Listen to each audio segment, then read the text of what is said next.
La ti bonito, yo les moi, yo di m'sou les malades.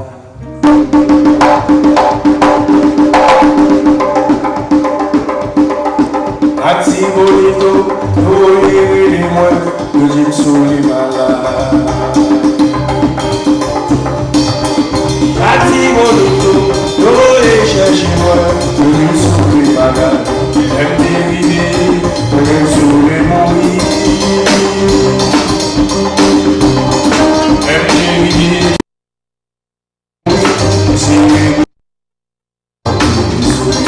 ça fait mal.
I know what the caged bird feels, alas.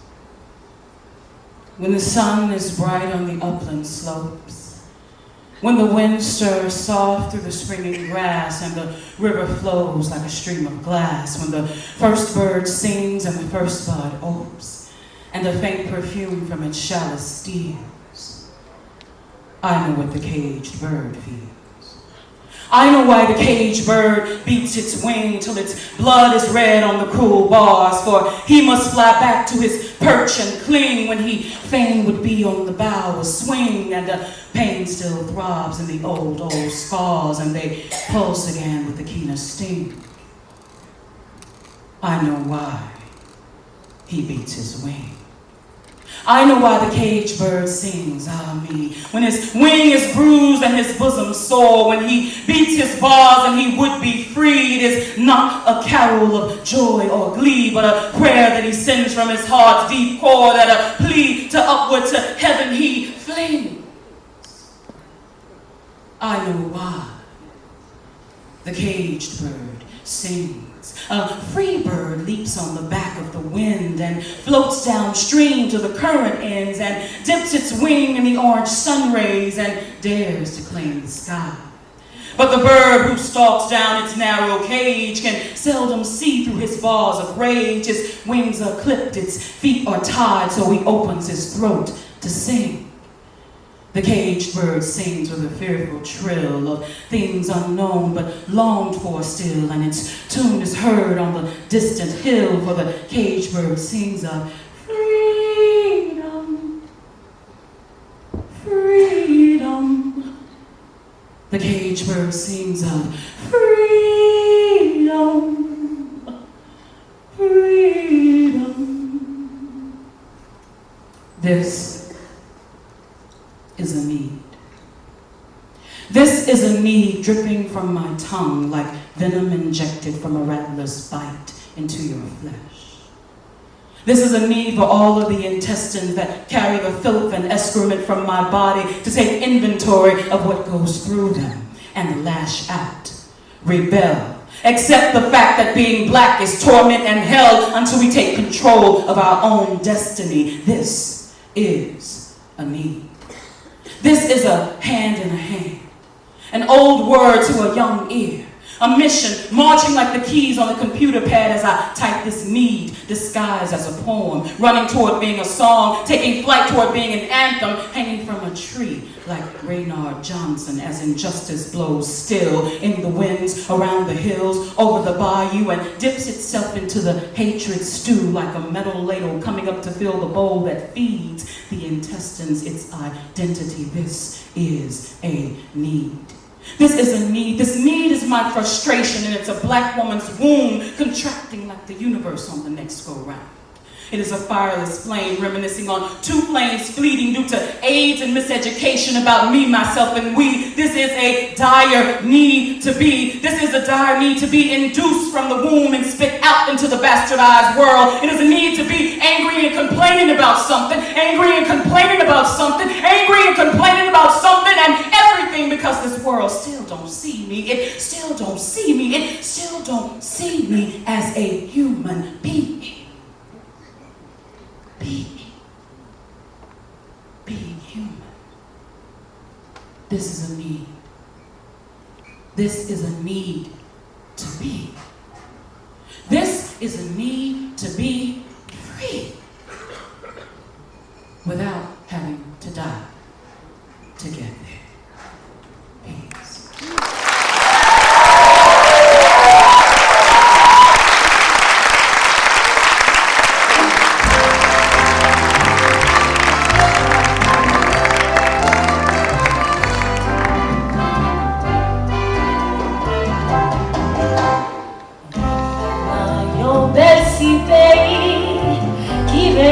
La mer des Antilles, pays si la belle il est tellement douce, il est tranquille, il dit c'est ça l'idée, il est très joli, il est très charmant, le met pas l'homme, met bien diamant, pas gentil, Haïti, pour toute la vie. Haïti, maman chérie, c'est nos bras pour mourir. Haïti, Haïti, moi remets pour toute la vie. Haïti, maman chérie, c'est nos bras pour mourir.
Façon qu'un créole, petit lit pas parallèle, mais étranger qu'on apprécie.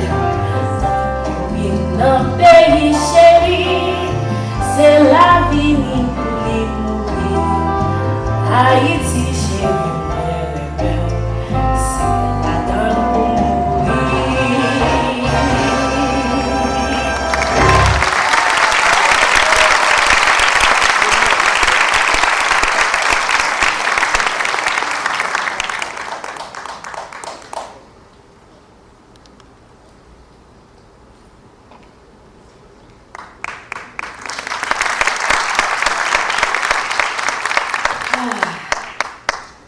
We've been through so much. Woo! The pain, the misery, everything we've been through. But we still love Haiti. We still do, because Haiti is ours. God decided to give us that. He had a reason. Have you ever thought, why wasn't I born Chinese? Have you ever thought about that? Have you ever thought about, why wasn't I born some other race or some other nation? God had a purpose in making us who we are and in placing us where we are for that particular moment in time, in order to fulfill a specific assignment. And that's why, as Haitians, as children of Haiti, we still love Haiti. And that's why, even though our race has gone through so much, from being taken from Africa to being dropped to the cotton fields of Georgia, the sugarcane fields of Haiti, we held our heads up high. We stood fast because of our single connection with the Almighty God.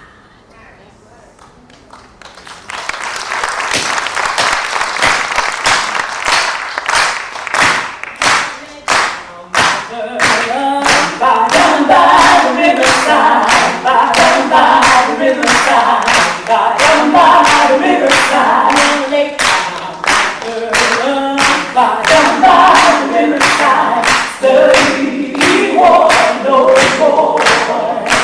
I ain't gonna study for no more. Study for no more. Study for no more. I ain't gonna study for no more. I ain't gonna study for no more. Study for no more. I'm gonna lay down by the riverside, down by the riverside, down by the riverside. I'm gonna lay down my burden, down by the riverside. Study he won't no more. I ain't gonna study for no more. I ain't gonna study for no more. Study for no more. Study for no more. I ain't gonna study for no more. Study for no more. Lovely wash like keeping night no more, no. Lovely wash like keeping night no more, no. Lovely wash like keeping night no more, no. Every morning on the side I show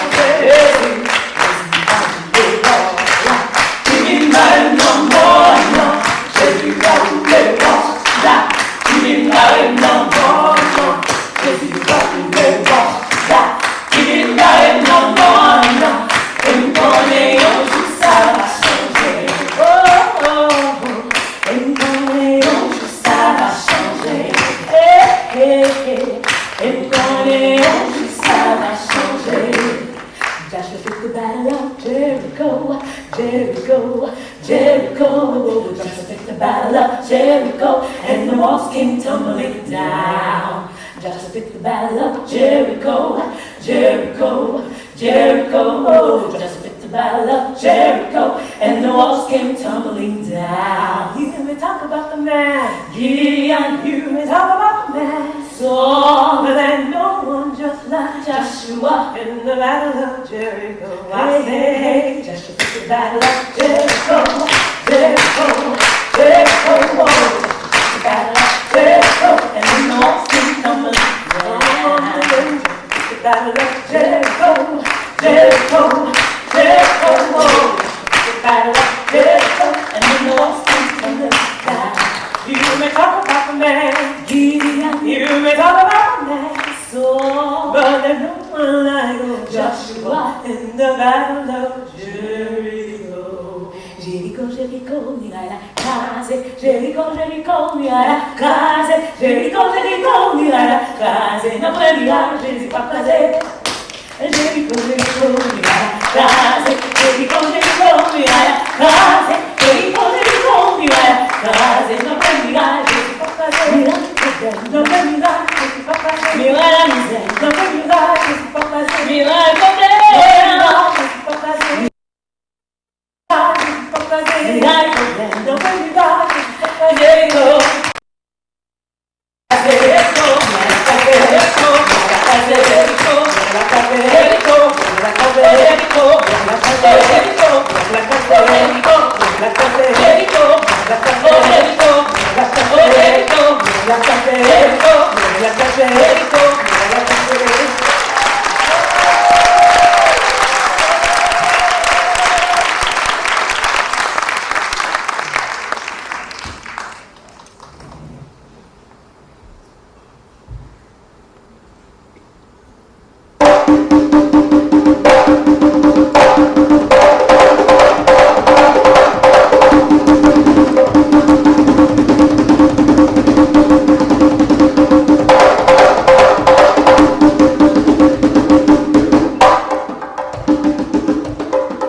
Pardon, pardon, oui, pardon, maman, pardon, pardon, pardon.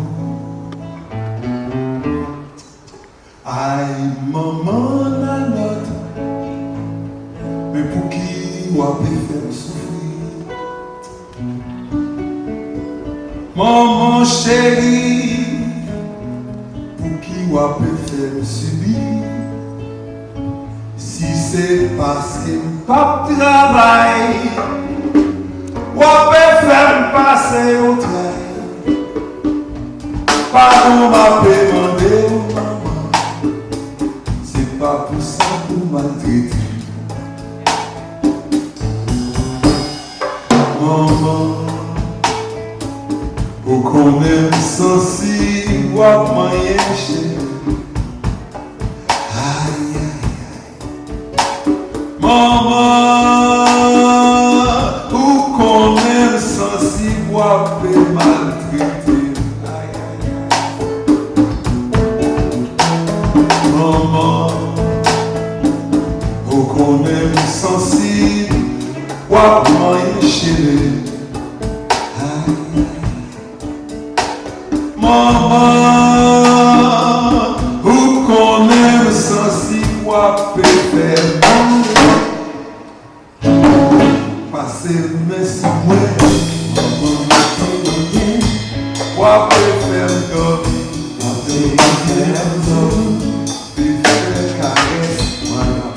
faire caresse, faire dormir, ou à faire dormir. Maman,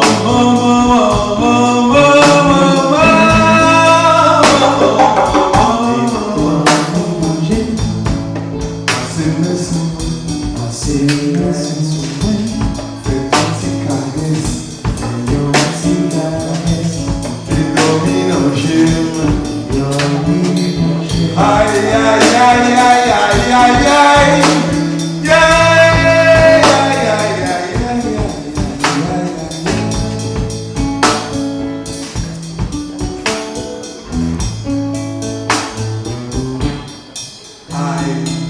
Maman la note, pour qui ou a pu faire souffrir. Maman chérie, pour qui ou a pu faire subir. Si c'est parce qu'il pas de travail, ou a pu faire passer au travail. Pardon m'avait demandé au maman. C'est pas pour ça pour maîtriser. Maman, ou qu'on aime sensible, ou à moyen chéri. Maman, ou qu'on aime sensible, ou à peu fatigué.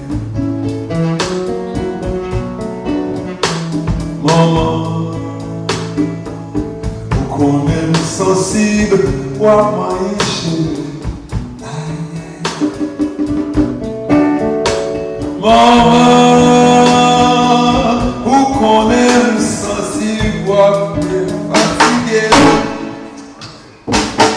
Passer mes souvenirs, passer mes souvenirs, passer mes souvenirs, mais dormir dans le ciel.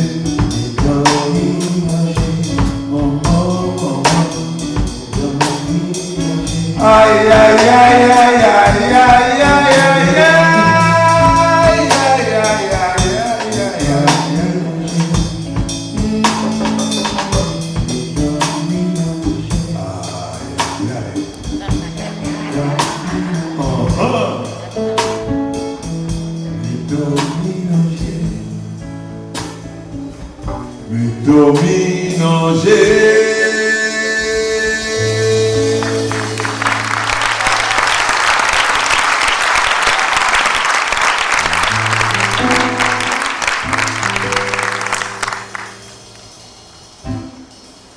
Ou qu'on aime ses troubadours, ou regarder, ou faire mes yeux.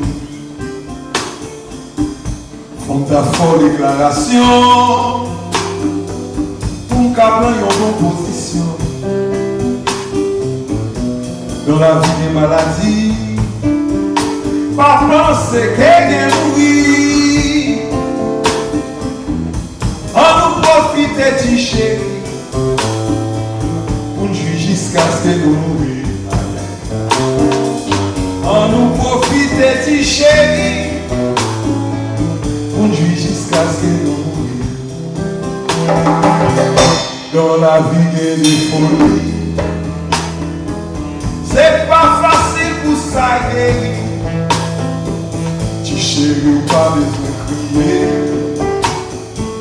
Mais ménage ou à bébé. Désir, consoler, pas crier. Mais ménage ou à bébé. Désir, consoler, pas crier. Mais ménage ou à bébé. Petit chéri, pas besoin de faire jalousie. Jalousie a metté au prison. Petit chéri, pas besoin à l'envoisinage. Voisinage a metté au dans des bandages. Consoler, pas crier, mais ménage à vie. Désir, consoler, pas crier, mais ménage à vie. Ou qu'on ne sait tout balou. Quoi regarder, quoi faire mon yeux. Faut ta folle déclaration pour qu'après en bonne position. Dans la vie des maladies, pas penser qu'elle est mourir. On nous profite du chéri, pour nous jusqu'à ce que nous mourions. On nous profite du chéri, pour nous jusqu'à ce que nous mourions.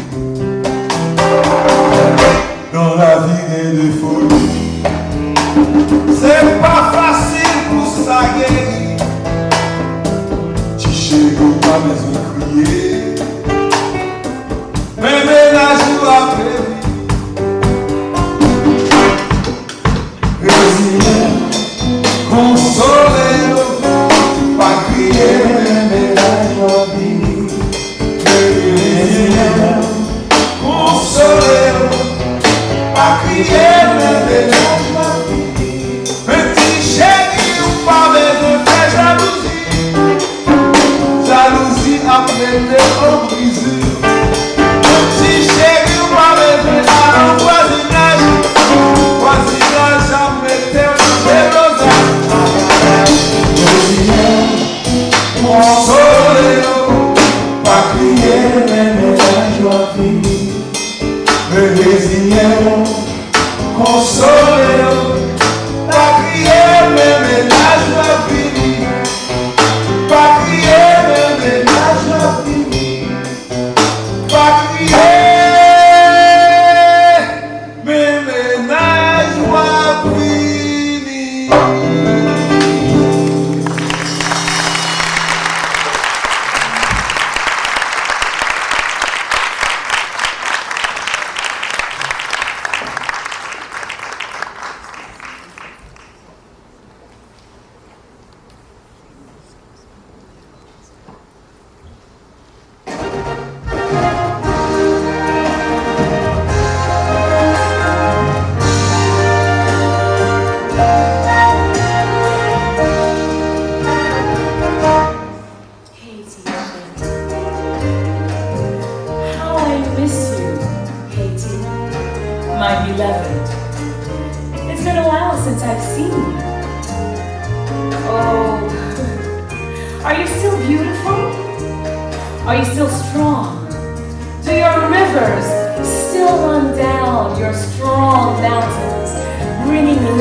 Do your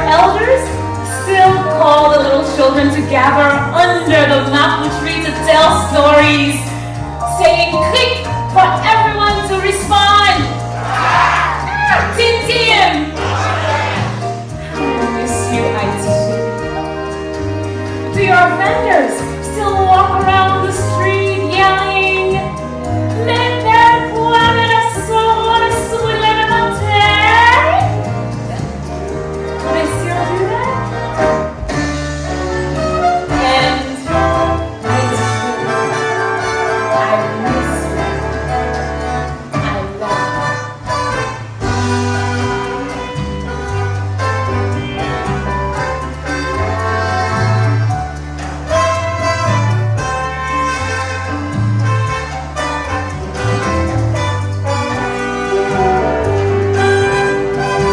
Do you miss me too, Auntie? You don't have to wait for long. I'm coming to see you soon. And guess what? I won't be alone. All the other brothers and sisters are coming to see you too. They're coming from Georgia. They're coming from New York. They're coming from New Orleans. They're coming from all over. They want to come and get into your embrace. They want to be blessed by your unconditional love, Haiti. They want to feel the power of your strength, Haiti. They also want to be inspired by your resilience. And most of all, Haiti Chérie, they want to make you their Haiti Chérie also. Haiti Chérie, big on pays, passer ou non point. Faut moi te quitter, ou moi te capable de comprendre valeur. Faut moi te laisser, ou moi te capable d'apprécier, pour sentir vraiment tout ça où t'es pour moi. Bon soleil, bon rivière, bon boulevard, en papier bois, où tout je joigne mon ombrage, et mon petit vent, cabane ou mon petit fraîcheur, alors mon pays, oh mon Dieu, c'est Haïti.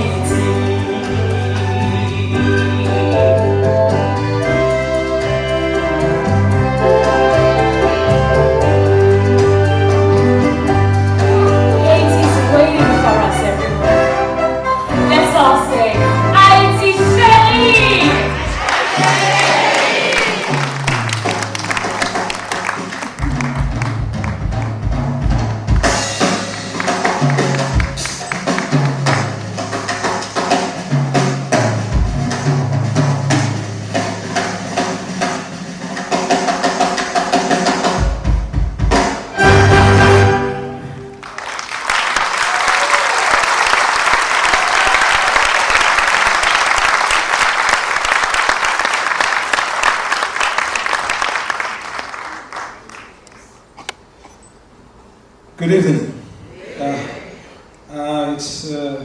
We're approaching the end, but we would remiss if we wouldn't do what I'm going to be doing next. I'm sure you don't know what it is. I'm going to dance. I'm Jean-Pierre, and it's such a pleasure. Thank you. 3 years ago, actually 4 years ago, when this crazy gentleman came with this idea of cruise to Haiti, we really thought he was crazy, but now we're sure he is. But I'd like to say a little bit about Ron Daniels. Many of you probably know only about the Haiti Support Group, but this is a brother who's been in the trenches for us for years. And this is not his first foray in Haitian life. if you remember in 1991, when there was this bloody military coup, when people in drove left Haiti, the US government infirmed them in Guantanamo, especially those who were said to carry the AIDS virus. It was a concentration camp. And the Center for Constitutional Rights brought suit on behalf of those people against Bush 1, Bush Daddy, Daddy Bush, and they won. I'd love to say thank God. Yes, thank God first they won, but it is that was the quintessential illustration of this phrase that someone has said before: we are our brothers and sisters' keeper. But many of you don't know that the executive director of the Center for Constitutional Rights is Ron Daniel. He was then, and he still continues to be at the helm of this wonderful institution.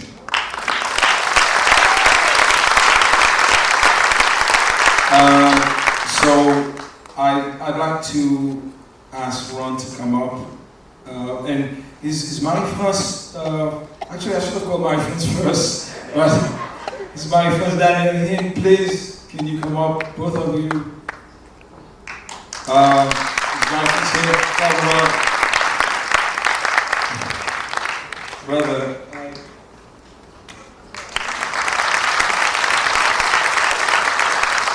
Thank you.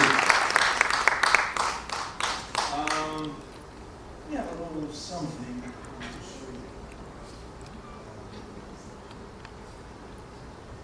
It's so heavy. It's sticking. So it's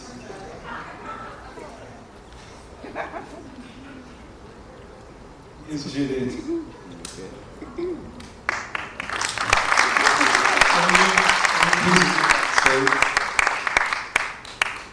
This says, the Toussaint Louverture Award presented to Marie-France and Ron Daniels for outstanding dedication to the Haitian cause, cruising into history, strengthening the roots of the Tree of Liberty, August 2004.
movement baby.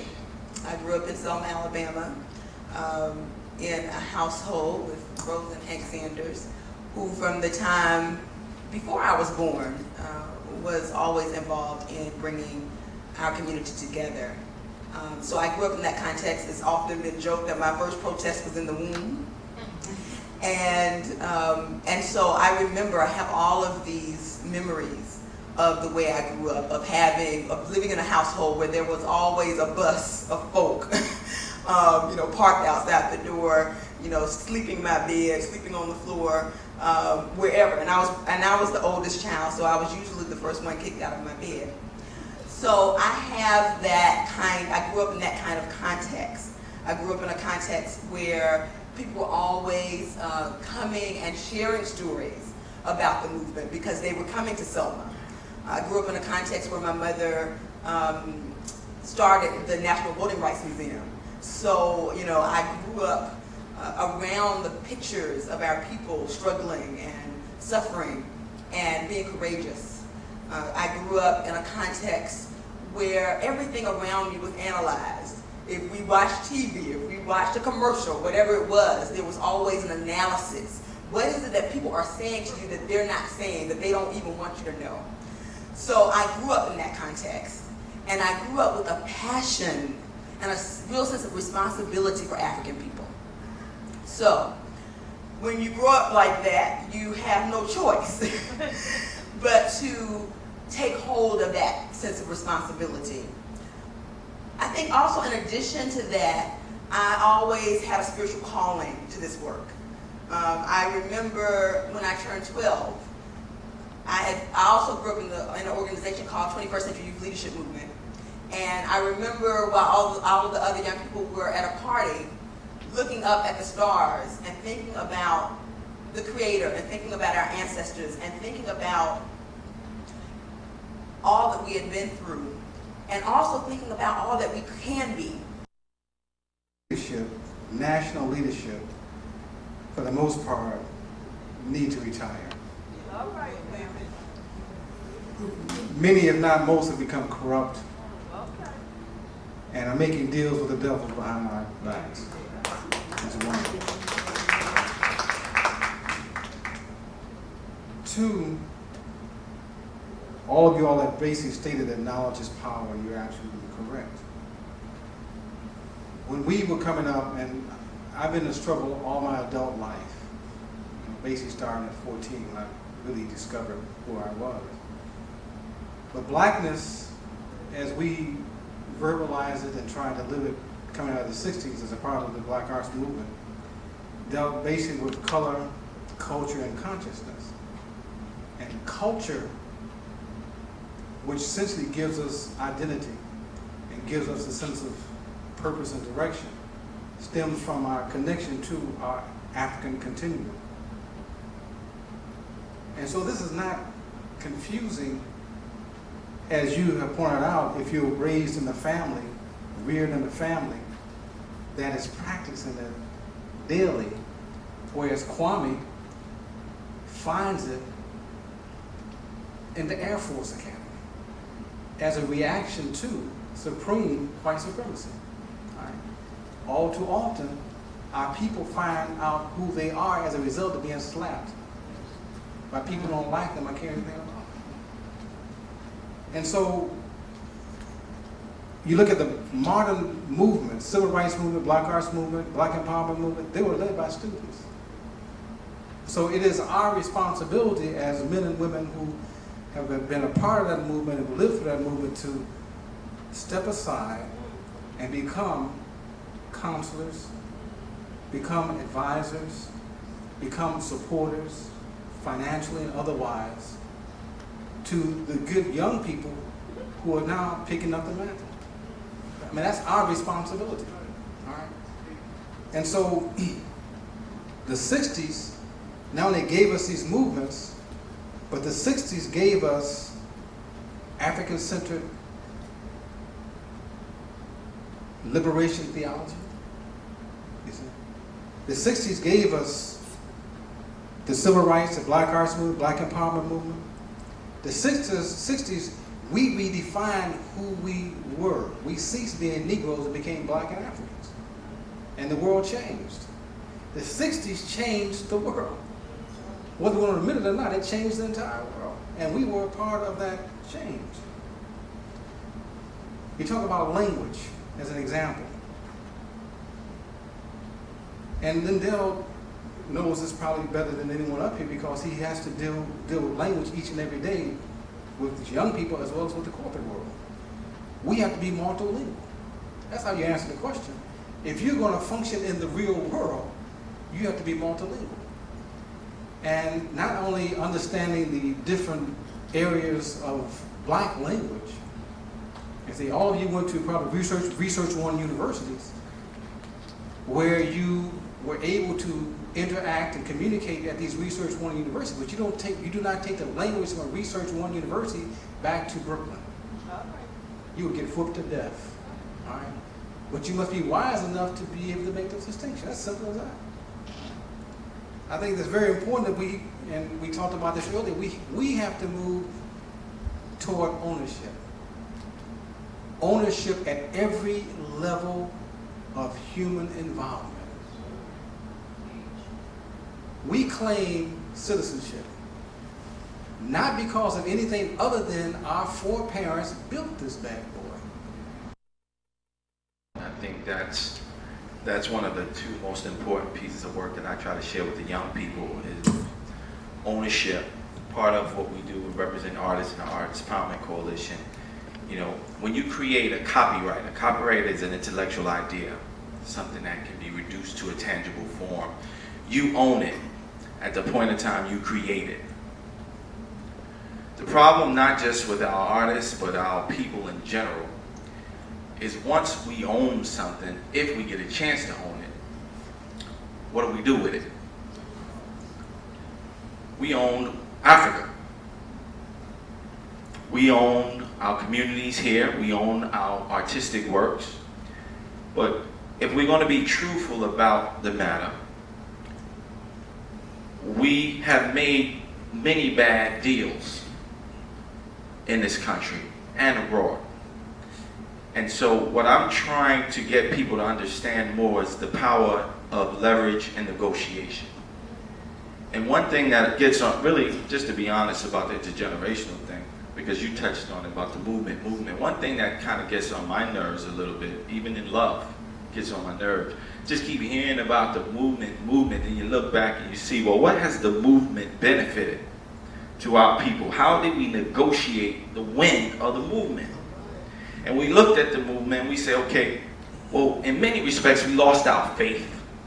Our church institutions was better, and that was the one place that was our haven.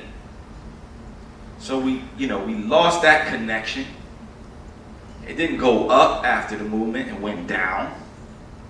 In many cases, so many people fell so in love with the movement, we lost our families. And how to keep it real with the families. And then it got so kind of intertwined with a lot of other movements which weren't the African aesthetic and wasn't what was about what we should have been building. We lost our ability to take care of our families. And that's why my generation in the hip-hop movement is not checking for the old movement, because we want to get paid. Somewhere along the line, somebody was talking about, don't make this money. What happened to making money in the movement to make them, like, opposite? We want to get paid. Not just so we can be individually wealthy, so we can use those resources to be free.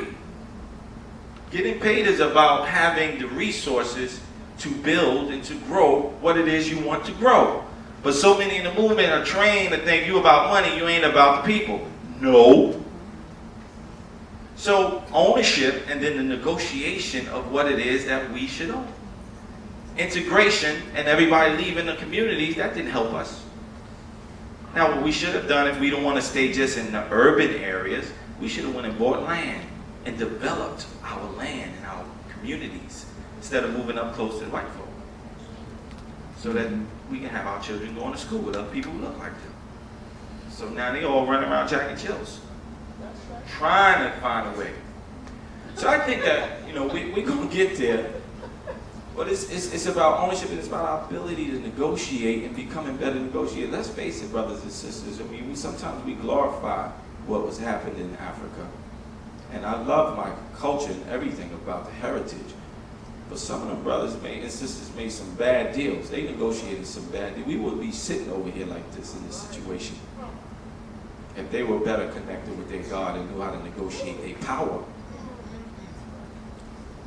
So our generation, we're a little bolder. You know, we say what's on our mind.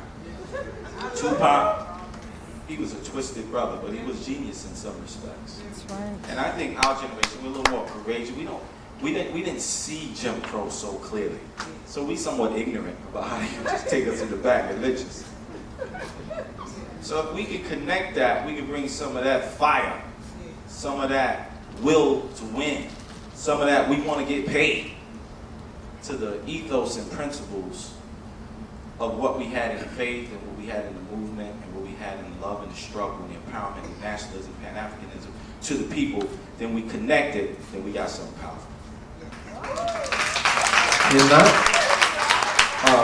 not only is that spoke the most to me was the notion of how the 60s helped change the world. Without a doubt, that's true. And it made me think about our generation and what we have done and what hip hop has done. I reached a personal landmark a couple of days ago when we were in the Bahamas, and I had set foot on the 25th country that I've been to in this world. I was like, hey, 25. cool. Thank you.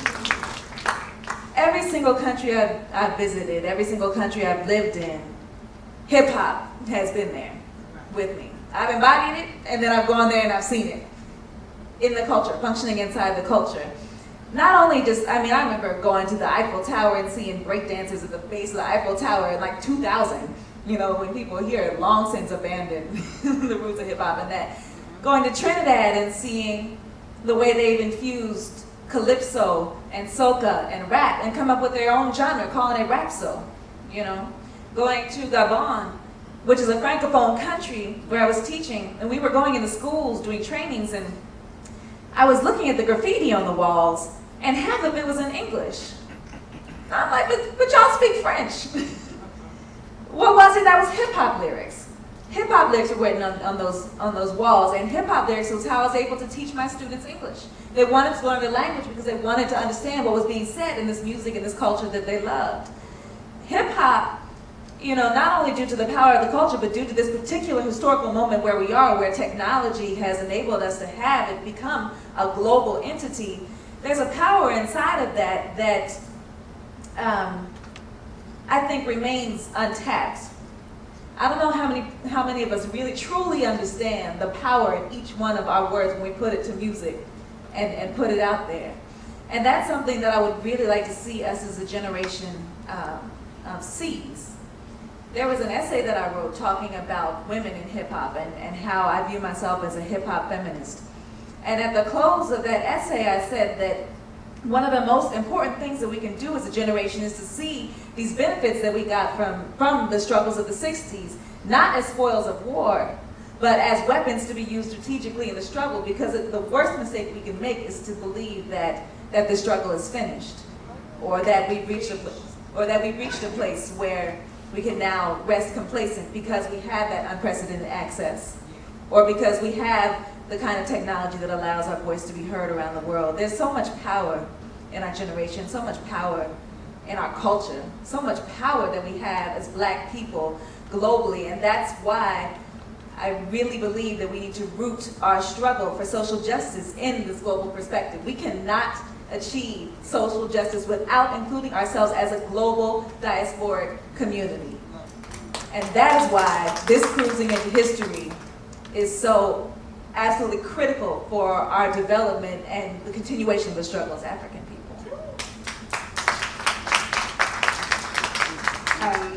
Just to quickly add that a couple of things that come to mind, especially when Kwame was sharing his experience, and talking about ownership and it not only being just ownership of the land, but sort of a way of thinking and mindset.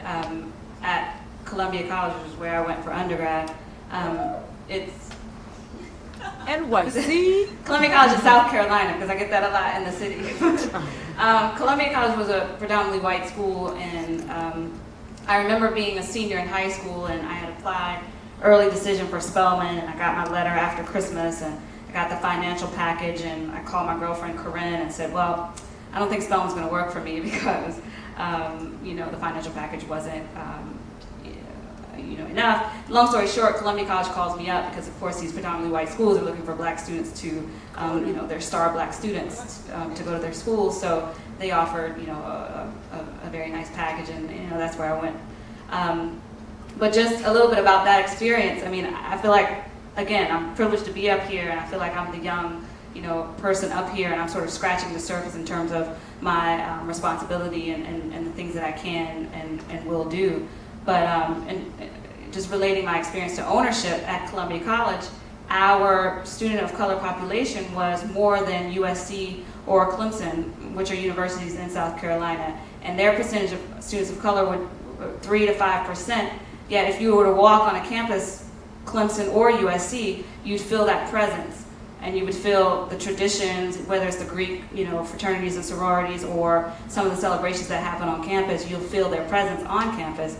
But in my school, where the percentages were anywhere from 15 and now it's about 30%, 35% students of color, you'll walk on campus and you feel none of that. So you would think that it's an all-white school, and that's one thing that I struggled with as, you know, student government president, to try to communicate and try to create this feeling of ownership. This is a school that I pay my money to go to just like anybody else pays to go to. I expect certain things just like any other student expects certain things, and sort of having that support. I remember in an English class,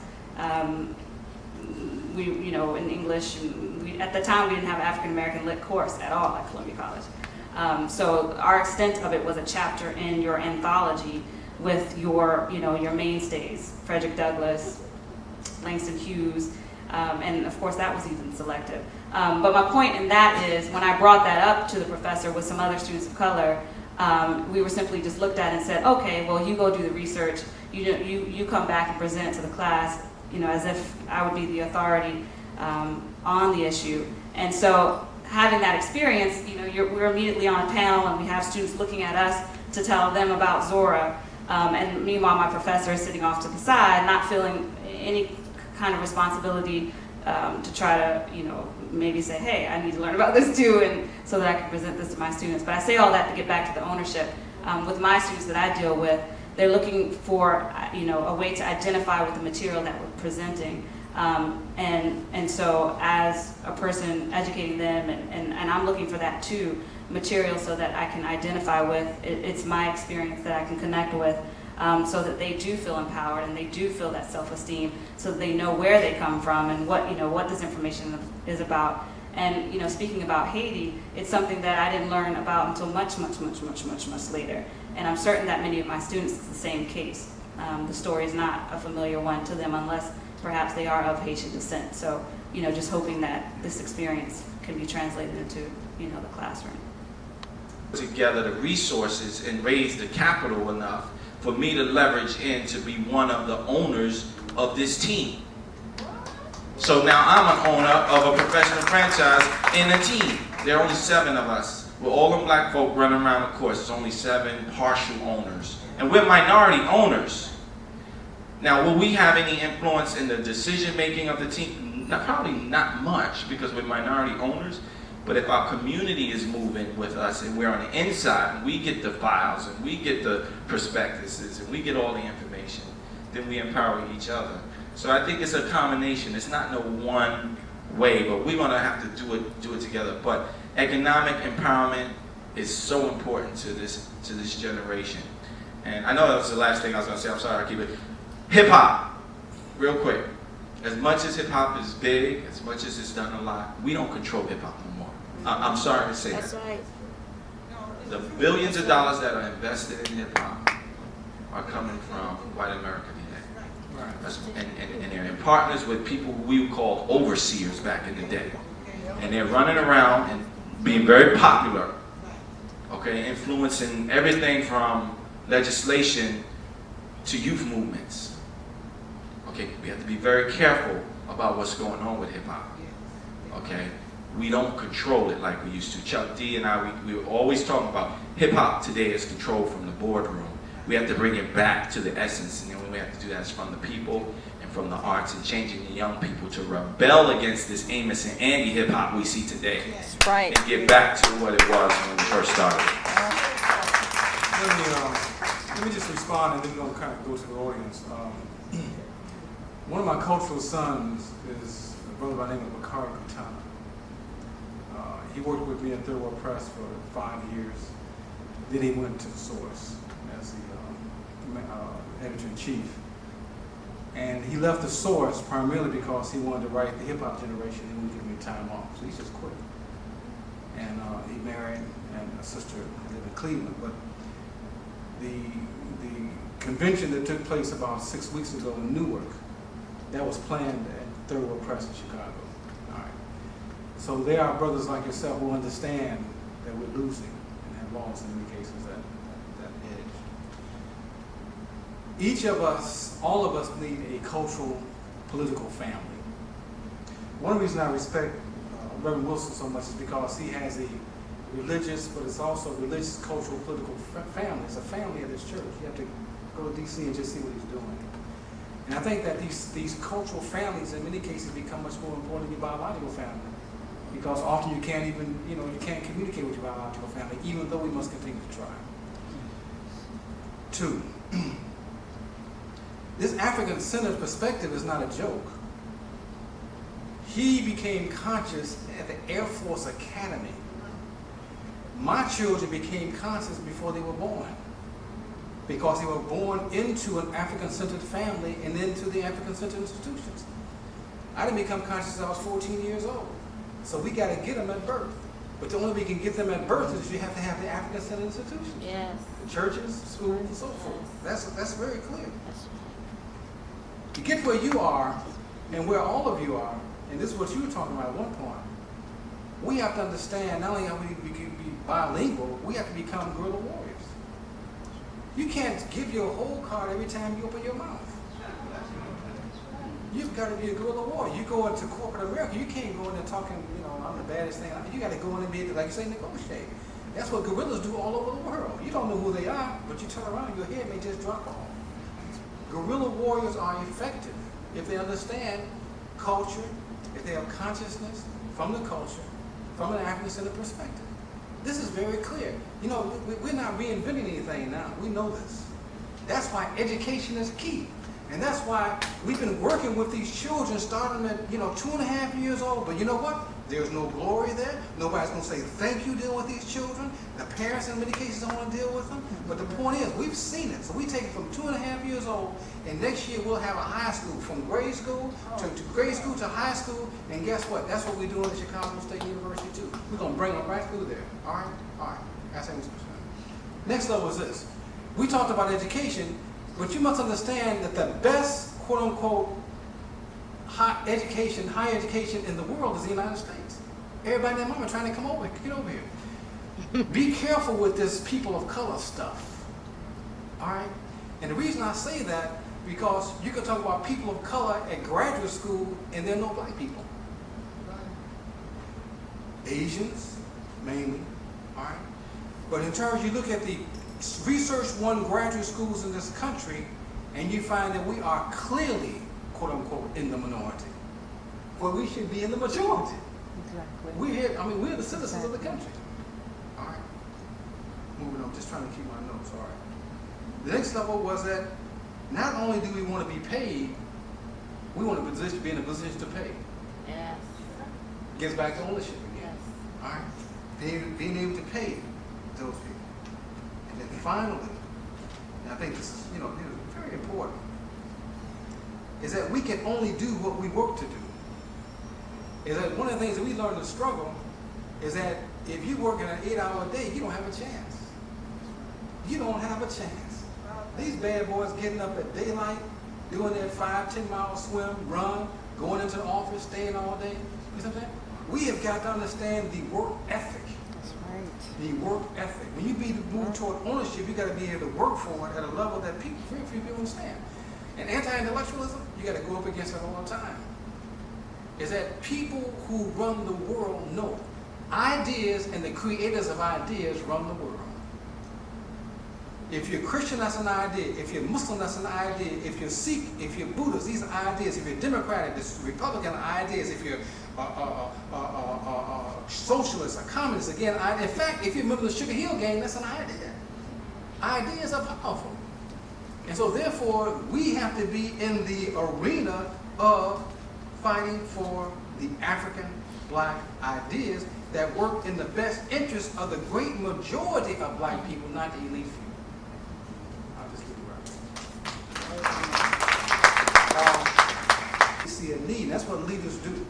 They see the need to step up to the table against great odds, move on. See? So brother, you know, we right behind you, right beside you. Go on. My name is Emily Moore, and I'm 62 years old. So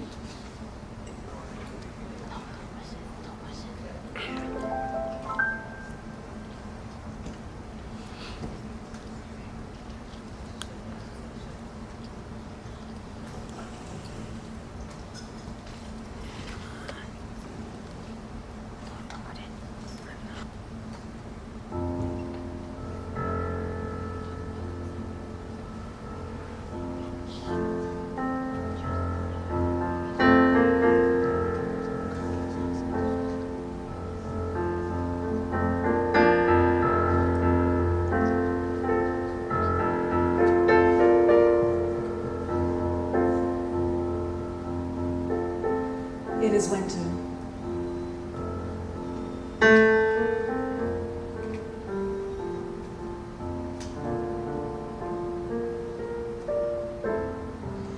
Her body nestles into the crocheted quilt draped over the fading floral couch, like a shawl suspended on aged shoulders.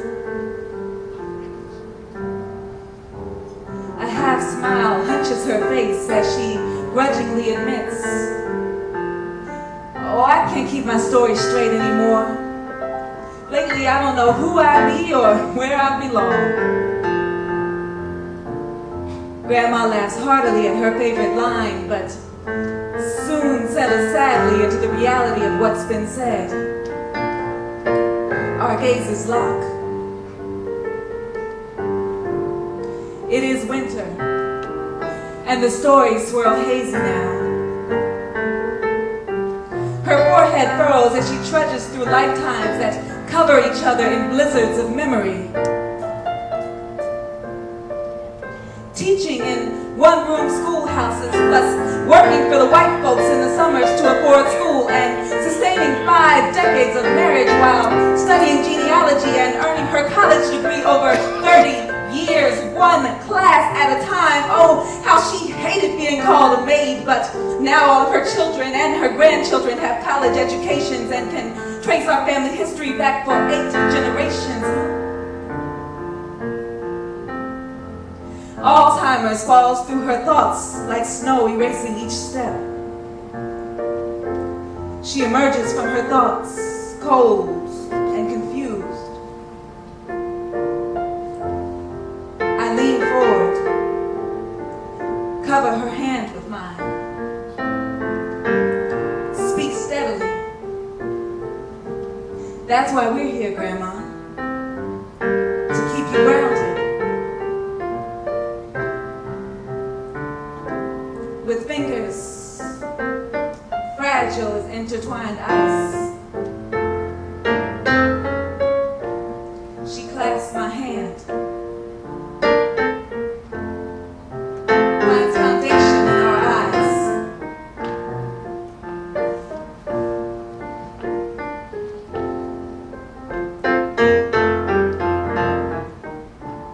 Until I can fly again,